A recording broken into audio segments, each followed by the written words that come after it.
nahisi sau dubu ba su dace ba. To ka sani kowane mutum yana da tauraro guda uku. Akwai Sa'idi wanda shine mai kyau, duk lokacin da ya wannan caca ko tasarifin kuɗi sai ya samu. Akwai Muntajizi wanda in zai yi sai ya jima yana yi sai ya kusan gajiya sai ka ga yayi kuma ya dace. Akwai Nahisi in zai yi sau dubu ba zai dace ba. Domin akwai wanda na taɓa yi wa bincike na ce mai tauraronsa Nahisi ne, ya ɗauki abin wasa ne, yake gani kama damfara ne. Ƙarshe da ya je bayan mun gaya mashi in zai so dubu ba zai dace ba, ya je ya kama yi sai da ya asara wajen miliyan guda. Ƙarshe daga baya zo yadda lalle wannan maganar gaske ne. Kuma akwai wanda muka yi binciken muka gano tauraronsa mai kyau ne, muka ce mashi ga wuridin da ya dace ya yi, muka ce ya yi kuma ya yi. Allah ya taimake shi ya samu jalabi wanda nan take ya samu sirrin da harkar da ya samu miliyoyin kuɗi. To ku sani idan tauraron ka Nahisi ne, to kana da wata baiwa ta ɓangaren jalabi. Domin duk abin da tasarifi ko caca zai baka, jalabi shi ma zai baka. Kuma sau da yawa ku sani mu malamai mutane ne irin ku. Idan kun ce mun muku addu'a, iyakaci za mu iya roƙon Allah. Shi Allah ba a yi mai tilas, yana iya karɓar addu'a. Amma sai ka ga buƙatar ta ki tashi a kanka mai yiwa ma sai akan je kaka.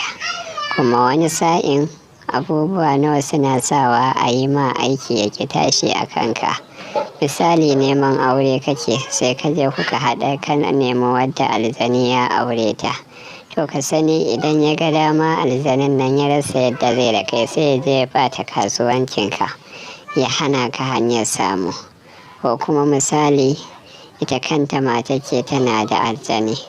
Sau da yawa za ka ga wani an ce ya yi bincike an ce mai auren mai kyau ne kuma da an yi auren harkokinsa sun tsaya.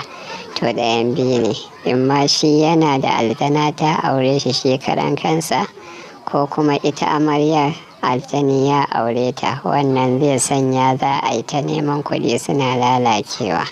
To ku sani dukkan wannan matsaloli suna yawan faruwa ne.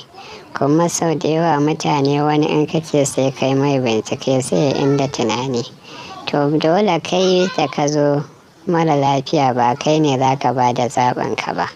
Shi malamin ne wanda ya san bincike zai wannan. Domin ka je gun likita in ka gaya mashi matsalolinka shi zai bincika. To shi amfanin bincike a gano me ke rashin lafiyarka, a yi mata magani. Domin duk wasu rashin lafiya bas taurari guda huɗu ne. Akwai wanda tauraronsa wuta ne, akwai wanda tauraronsa iska ne, akwai wanda tauraronsa ruwa ne, akwai kuma wanda tauraronsa shi kuma ƙasa ne. To haka su ma ɓangaren rashin lafiya. Idan taura haka ita ma akwai wadda ruwa ne zai maganinta, akwai wanda wuta ne. To sai ta hanyar bincike dai za a gano maganin da ya dace a yi ma. Wani rubutu ne, wani sabulu ne, wani hayaƙi ne. Ta nan ake samu a samu nasara akan duk irin magungunan da aka sa a gaba. Sau da yawa musamman 'yan kasuwa.